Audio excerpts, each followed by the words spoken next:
Bobbie Neate, author of Conspiracy of Secrets. This book is a personal detective story, my own personal detective story. I take you on a thrilling, mysterious journey by joining together my childhood memories with that of the adult world of the 1910s, with politics and spying and deception.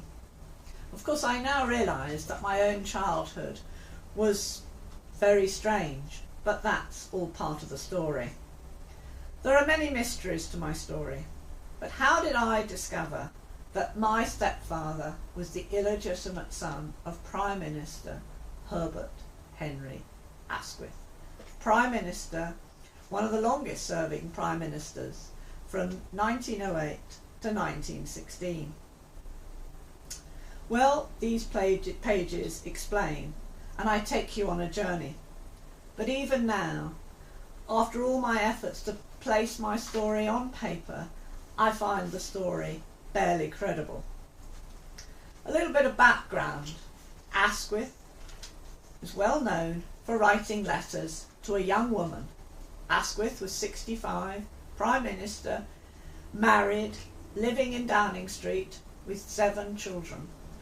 And he was writing in cabinet meetings. In fact, sometimes he wrote 4 letters a day to a young woman called Venetia Stanley. Well, my stepfather was called Louis Stanley. These letters were published in 1982. But the politicians, the historians, and those members perhaps of families want to cover up this story.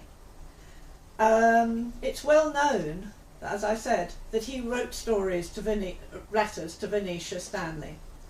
Give you some examples. He wrote, "I want to delay my meeting with the king so that I can have an hour with you." In another letter, he wrote, "I want to ask you, this young girl of 20, your personal qualities of Winston Churchill."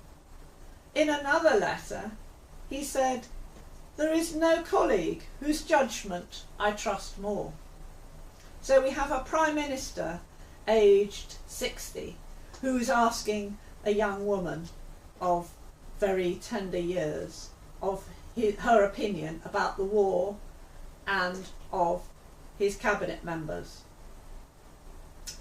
But let me get you into the mood of the book, and let me read you the first paragraph. Names have always fascinated me. I don't know why.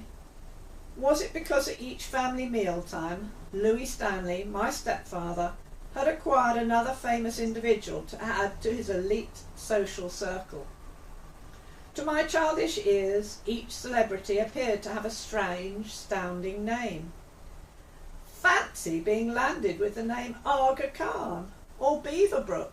I teased myself with the images the names invoked as I sat at the kitchen table, bored with adult conversations.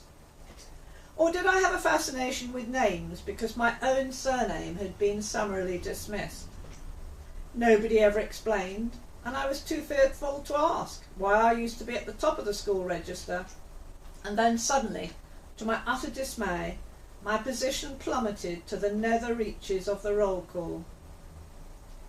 However, my childhood fascination with nomenclature was to help solve an adult, intriguing mystery.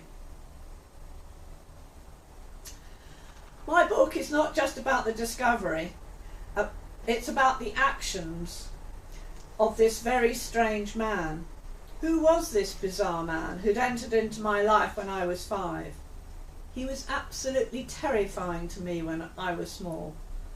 But as an adult, I've discovered he was terrifying to everybody. This man was an enigma, a manipulator. He could charm anybody and everybody. Had he acquired the skills of a political cunning? His ability to persuade others will always haunt me. Stepfather was not my friends' fathers going out to work. Stepfather lurked at home. As I sat at the kitchen table of the old mill house, adult conversation bored me, but I listened to his talk. Why did stepfather know so many famous people? Why did he boast so much? Why was he so secretive? Why did he never talk about his own father? Another mystery were those 2 clandestine women that he forced upon my mum. Who were they? Why did stepfather tell my mother he was brought up in a grand house in Hoylake, when it was clearly untrue? Without giving the story away, why had he once blurted out that his father was a cotton merchant and he had an uncle called Oliver Stanley? I'll read another section of my book.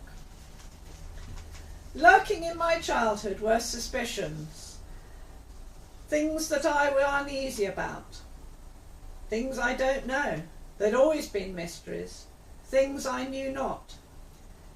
The mantra of childhood was never to question, and slowly this secrecy drifted into my maturity.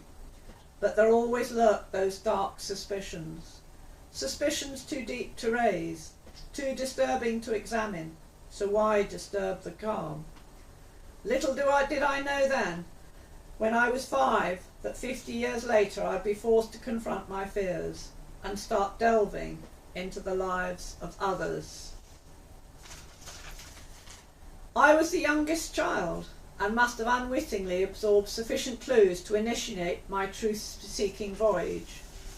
Once afloat, I retrieved the 2 tidbits my stepfather had accidentally divulged about his past. These clues dangled tantalising in front of me as I steered myself through a storm that blasted away the scales that once covered my childhood eyes, enabling me to see my port of call with a more detached heart. My first job was to recall stepfather's words to us as I sat teetering on a tiny stool at the kitchen table. And that was one of the many clues, and certainly collecting the post, and that will be part of my next video. I thought it was too long. So now